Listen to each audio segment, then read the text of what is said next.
मुट्ठी भर मेंढक। बहुत समय पहले की बात है। किसी गांव में मोहन नाम का एक किसान रहता था। वह बड़ा मेहनती और ईमानदार था।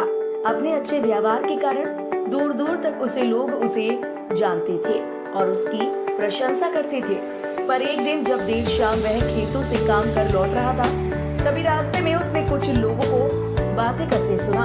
वे उसी के बारे में बात कर रहे थे। मोहन अपनी प्रशंसा सुनने के लिए उन्हें बिना बताए धीरे धीरे उनके पीछे चलने लगा। पर उसने उनकी बात सुनी तो पाया कि वे उसकी बुराई कर रहे थे। कोई कह रहा था कि मोहन घमंडी है, तो कोई कह रहा था कि सब जानते हैं वो अच्छा होने का दिखावा करता है।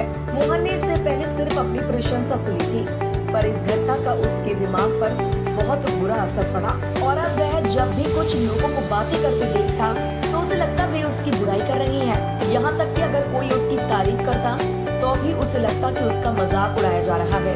धीरे धीरे सभी ये महसूस करने लगे कि मोहन बदल गया है और उसकी पत्नी भी अपने पति के व्यवहार में आए बदलाव से दुखी रहने लगी। और एक दिन उसने पूछा, आजकल आप इतने परेशान क्यों रहते हैं? कृपया मुझे इसका कारण बताइए। मोहन ने उदास होते हुए उस दिन की बात बता दी।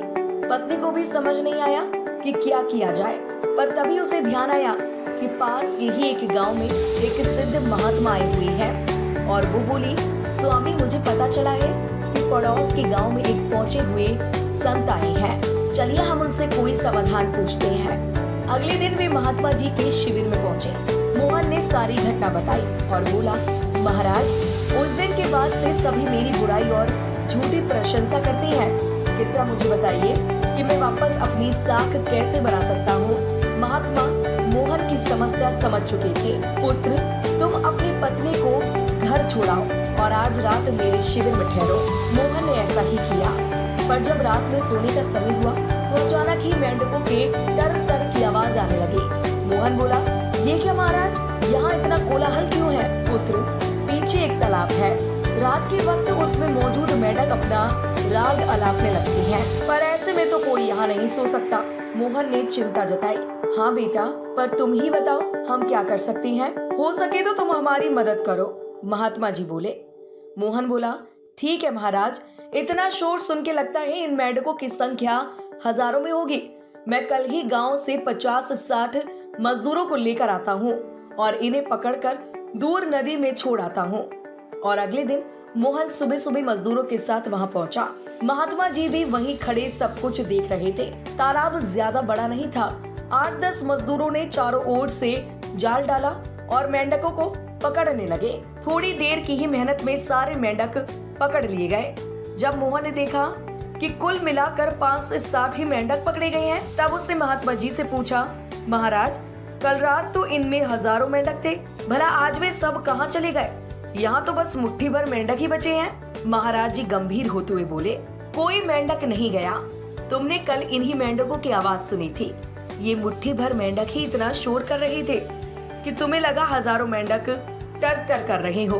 पुत्र, इसी प्रकार जब तुमने कुछ लोगों को अपनी बुराई करते सुना तो अभी तुम यही गलती कर बैठे। तुम्हें लगा कि हर कोई तुम्हारी बुराई करता है, पर सच्चाई ये है कि बुराई करने वाले लोग मुट्ठी भर मेंढक के समान ही थे। इसलिए अगली बार किसी को अपनी बुराई करते सुनना तो इतना याद रखना, हो सकता है कि ये कुछ ही लोग हो जो ऐसा कर रहे हो। और इस बात को भी समझना कि भले तुम कितने भी अच्छे क्यों ना हो, ऐसे कुछ लोग होंगे ही होंगे जो तुम्हारी बुराई करेंगे। अब मोहन को अपनी गलती का एहसास हो चुका था। वह पुनः पुराना वाला मोहन बन चुका था। फ्रेंड्स, मोहन की तरह हमें भी कुछ लोगों के व्यवहार को हर किसी का व्यवहार नहीं समझ लेना चाहिए और पॉजिटिव फ्रेम ऑफ माइंड से अपनी जिंदगी जीनी चाहिए। हम कुछ भी कर लें, पर लाइफ में कभी न कभी ऐसी समस्या आ ही जाती है जो रात के अंधेरे में ऐसी लगती है मानो हजारों मेंढक कान में टर टर कर रहे हो। पर जब दिन के उजाले में हम उसका समाधान करने का प्रयास करते हैं तो वही समस्या छोटी लगने लगती है। इसलिए हमें ऐसी सिचुएशन में घबराने की बजाय उसका सॉल्यूशन खोजने का प्रयास करना चाहिए और कभी मुट्ठी भर मेंढकों से घबराना नहीं चाहिए।